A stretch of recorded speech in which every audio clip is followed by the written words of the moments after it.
Good afternoon, everybody, and welcome to the convent. My name is Paddy Lynch, and along with my wife, Nu Trong, we're the proud proprietors of this special place. And we're so honored that many of you have come to see the space for its official grand opening. Here at the convent, we have 11 wellness practitioners, 7 resident artists, 3 nonprofit organizations, and an Airbnb. I'm proud to say that we're pretty much at capacity within 2 months. Thrilled to have so many people involved. I have to take the time, you put an Irish Catholic undertaker as the MC.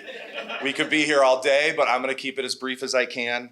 I have to acknowledge some people, and then we've got some very special people who will make some remarks as well. I first want to acknowledge the Sisters of the Holy Family of Nazareth who lived here and worked here and made this place what it was for almost 60 years. They were here from basically 1929 until 1987. The Capuchin priests were here briefly after that, and then there were a number of occupants and owners, and I want to acknowledge them for keeping the lights on, making sure the boiler was working so that we're here today. This building was never totally abandoned or went into complete disrepair. I want to thank first and foremost my beautiful wife, Nu, who somehow let me get away with this idea. She's the first to tell me when I have a bad idea. And we came over here to the convent, and to my surprise, she said, you know what? I think we might be able to make this work. And I want to acknowledge my parents and her parents, both of whom insisted that we be educated by Polish nuns. I was out in Birmingham. Nu was in Southwest Detroit at Queen of Angels, and those nuns had an enormous impact on our lives. And I think in many ways are the reason why we're able to take on a project like this. Our really good friend, John Patrick, above the fold, was the first one to show us the building and guided us along the way and represented us. And when it comes to design, architecture, real estate, you're second to none, JP. Thank you so much. I want to acknowledge Father Andy Wesley, who will be making some remarks in a few moments. Father Andy, Deacon Paul, the parishioners of Transfiguration have been incredibly hospitable towards us. And it helps when you're a funeral director and you kind of know the way parishes work and what priests and deacons need. And I'm so thankful that you've offered such hospitality to us. This could not be done without Invest Detroit. Mike Verigi is going to say a few things in a few moments, but I don't know how many people Mike had to convince behind closed doors that this was a good idea, but he did, and I'm super grateful to you.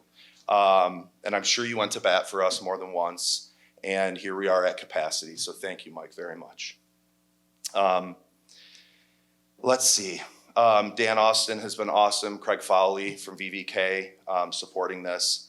And lastly, I really want to acknowledge all of the people who are now making the convent what it is. The occupants, the practitioners, many of whom were with us in the early days at the Schvitz, getting their businesses started, and now they have a permanent place. They have a place to incubate their business and potentially grow it. And for some of them, I don't want to lose them, but I could see some of them outgrowing this space, which would be awesome. And to have such a diverse group is a sign of, I think, the beauty of Detroit, the strength of our residents, and to put wellness and art at the forefront of what we do, I think is critical to the culture at large. I'll conclude by thanking Lily Havis, who is, I think, the only one here who is a resident artist and practitioner, and she has been working so hard to get the space ready.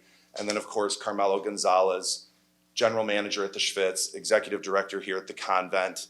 Carmelo is critical to everything that goes on, and he's done an incredible job, and so I'm super indebted to you, Carmelo. At this point, it's my honor, it's my privilege to introduce our wonderful mayor, Catholic Central guy, Brother Ice Guy. It's okay, we get along. And needless to say, he doesn't really need an introduction. Without him, I don't think he sleeps. Without his ability and willingness to go into neighborhoods which is really what the Strategic Neighborhood Fund is about, and get projects like this off the ground where it wasn't possible in years past. There's no, I can't put enough emphasis on what that means to us. So I want to thank you personally for being here. Mayor Mike Duggan.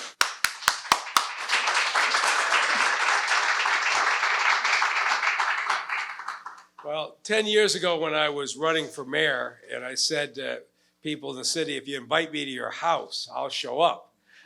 One of the people who invited me to his house was Paddy, who had just bought a house in Arden Park. And 10 years ago, when people were pouring out of the city at the rate of 1,000 a month, very few were moving in. And he saw beauty and potential in a city that other people were abandoning. And he still has that eye as he goes into neighborhoods. I don't know who would go by a convent and say, hey, I think I could make that into a rental property. But next door, we were very excited when we helped convert the grade school into housing to help stabilize this neighborhood and bring families back. And the Archdiocese, of course, has got a lot of properties in the city that have great beauty that could be reused. But this is one of the most creative uses of a neighborhood building that I have seen, to find the kind of mix of tenants that are here who are coming together, starting businesses, starting their artistic careers. This is just terrific. And so I wanted to be here to help open this and say congratulations. And I just can't wait to see what neighborhood you show up in next. Great job.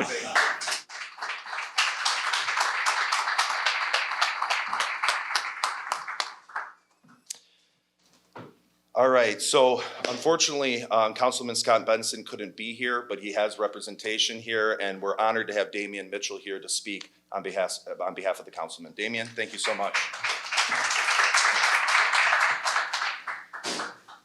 All right, hello everyone. I'm Damian Mitchell, the community liaison for Councilman Scott Benson. I do apologize that he wasn't able to be here today, but he is strongly in support of the community, and he very much appreciates when anyone comes into our area to do any development. He always asking for people when someone comes and wants to come to Detroit, he say, hey, come to District 3, do all your development. He loves when people are creating jobs and creating opportunities. And it's wonderful when we have a mayor that's so dedicated to making sure that we have a beautiful city that people can live in, play, kids can do all kind of different activities. The things that's even in our recreation centers. It's beautiful development that was never before. So we thank our honorable mayor for all the development. We thank you for this transformation of this building. This is going to be a jewel for the area. So we just want to thank everybody involved, and we continue to all work together to make sure this city continue to be the beautiful thing that we all want it to be. Thank you.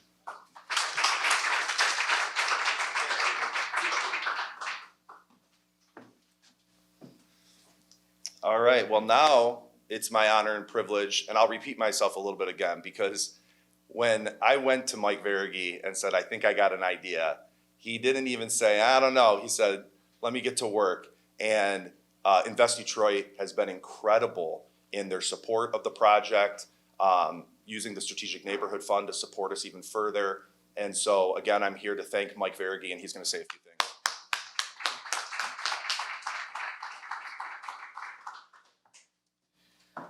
Yeah, it was a crazy idea, but I have to give you a little backstory on it.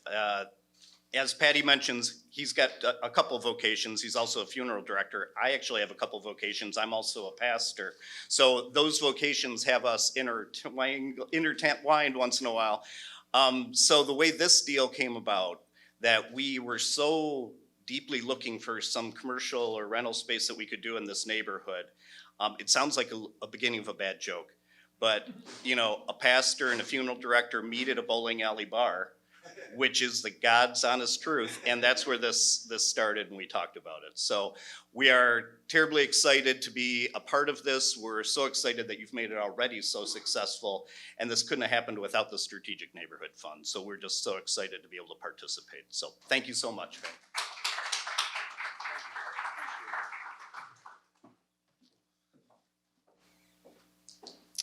All right, up next, Father Andy. Now, before you come up, I want to get it right. Have you been here 35 years? 33 years. Who's counting? All right. So Father has been here serving this community, serving the people of Transfiguration, now John Paul II Parish within the Archdiocese of Detroit, and still lives in the rectory, our closest neighbor and a very good friend, Father Andy Wesley.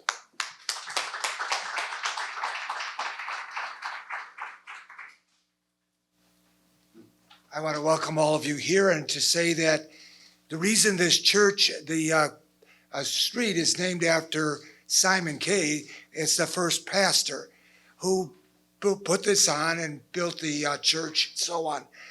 But it really has been a great thing that the people are working on. And all our buildings are being used, like Paddy and the school and everything. So we're glad that everything is working out well. We pray that God will continue this way. I like the convent.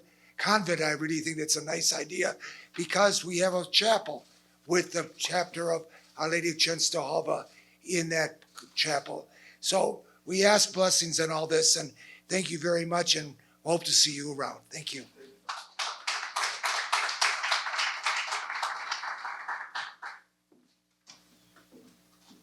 All right, this is a good one. Wendy Harmon, one of my favorite people. We first kind of got to know each other because in the early days of the Schvitz, we were looking for practitioners and healers and wellness folks to come in and provide services there that had never really been provided before. And as we all know, it was mostly a men's club for many years. And then, lo and behold, 2 days a week, all women. And the women like to take care of each other and offer services. And Wendy was one of the first to come along. And she's always been so lovely, charming, kind. Anyone who gets a massage from her, she does skincare, Reiki, they just love her. And we're thrilled and honored that she now has a permanent space here at the convent, right down the hallway on the first floor. It's open, it's beautiful. So after these remarks, I'm sure Wendy will be honored to show you around the room. But it's my privilege to introduce Wendy Harmon.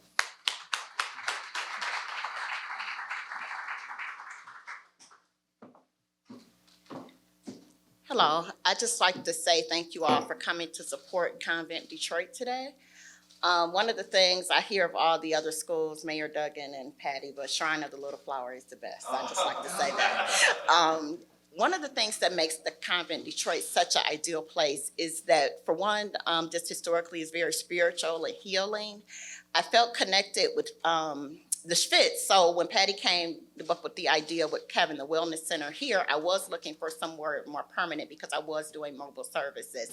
I just want to say that it brings light to the community. I don't think I had ever been over here in probably like 20 years, so I had no idea what it was like, but I was very happy to come and join and be a part of the community. I look forward to being here for quite some time and seeing you all here to join us.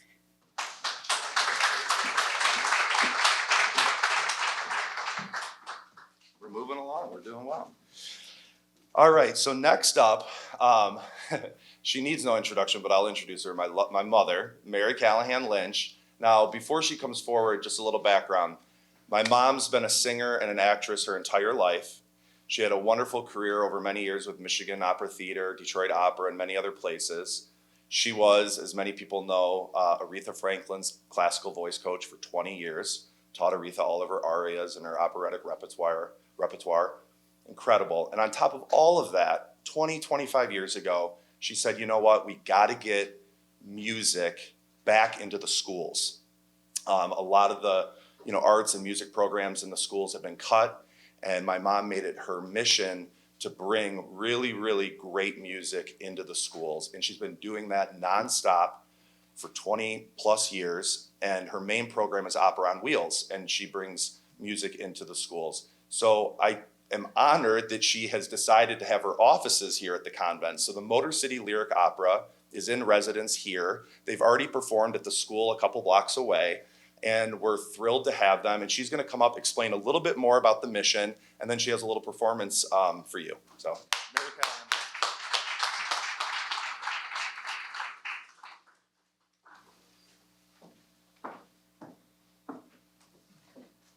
The Motor City Lyric Opera is beyond excited and proud to become part of Convent Detroit. And as Patty said, actually we started 20 years ago, and our mission was to mainly focus on the inner city schools of Detroit because of the programs being slashed. And you know, Aretha Franklin, I just have to say, she was a board member. And God rest her soul. And when I approached her, I was a little nervous, of course. And, you know, I explained our mission, and she said, you know, I love the city of Detroit. I love great music, and I love children. So it really was a perfect fit. We have already rehearsed. Our rehearsal space is right here in this room. And we just closed our anti-bully program. As you may know, October is anti-bully month. And so we brought this opera. 10,000 children saw it free of charge. So I just thought it would be fun for you to see a little bit of what we do. So we're just going to do like 4 minutes, like the closing 4 minutes of this opera. It's the Billy Goat Scruff. And what I think we're so proud, what our mission has been, is that we bring the transformative art form of opera, which these children never have and may never again experience, but we also give them actual tools on how to deal when you're being bullied. So we have talkbacks, we have pre-programs, and we're so proud, but we're so excited to be here and to be in the city of Detroit. So without further ado, I want to give you a warning. They are in costume, and so here I want to introduce my cast of the Billy Goat Scruff. And you'll see, no to bully.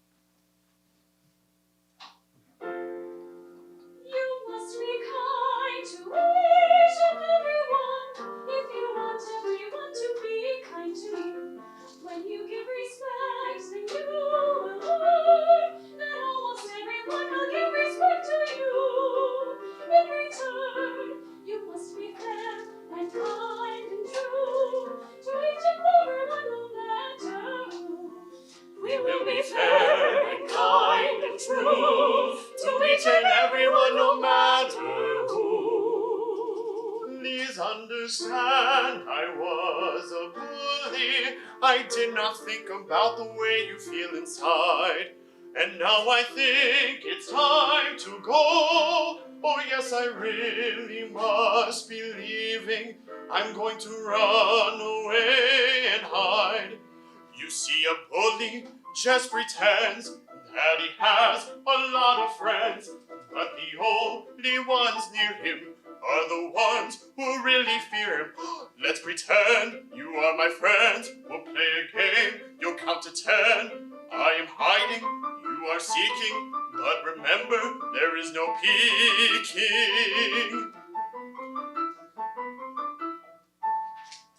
Although he's been a bully and his behavior's been outrageous, I think he wants to be our friend. He does? Yes. Remember, kindness is contagious. Kindness is contagious. You must be fair and kind and true to each and everyone, no matter who. We will be fair and kind and true to each and everyone, no matter who.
was quite a finale. I want to thank all of you again for being here. The building is open. If you can stay, please do. We've got some refreshments. We've got some bubbles. We got some Diet Coke for the mayor if he needs it. And the building's open. There's studios downstairs. There's studios upstairs. And before everybody kind of goes their separate ways, we're going to have a ribbon cutting. So again, thank you all.